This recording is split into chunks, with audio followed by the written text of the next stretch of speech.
Palamuru Rangareddy project కి వాళ్ళు ఎలక్షన్ల ముందు వచ్చి ఒక్కరోజు ఒక పంప్ ఆన్ చేసి అది మళ్ళీ బంద్ చేసి వెళ్ళిపోయింది.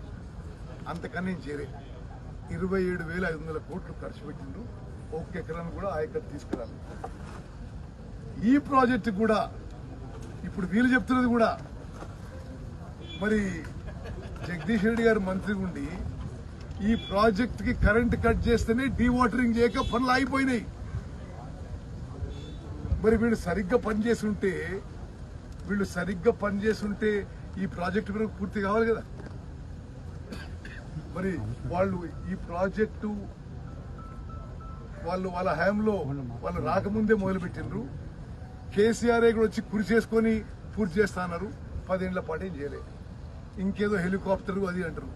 నేనే పైలట్ని, నేనే అనేక సందర్భాల్లో అనేక విమానాలు తోలుకు తిరిగాం. మాకేం హెలికాప్టర్లో తిరగాలని షోకేం లేదు.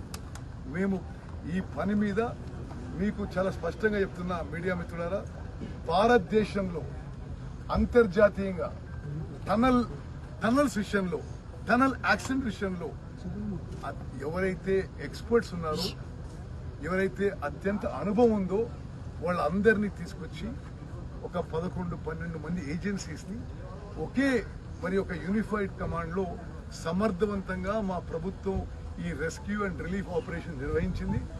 ఈ బీఆర్ఎస్ నాయకులు మాట్లాడిన మాటలన్నీ పచ్చి అబద్దాలు. అవి తీవ్రంగా ఖండిస్తారు. ఎక్కడన్నా ఆయకట్టు తీసుకొచ్చిండ్రా?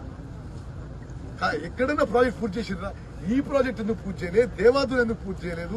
పాలమూరు రంగారెడ్డి ఎందుకు పూర్తి చేయలేదు? సీతారాం సాగర్ ఎందుకు పూర్తి చేయలేదు? కట్టిన కాళేశ్వరం ఎందుకు కూలిపోయింది? సిగ్గుండాలి మాట్లాడడానికి. సార్ నిన్న మీరు 2 days టైం బాండ్ లో పూర్తి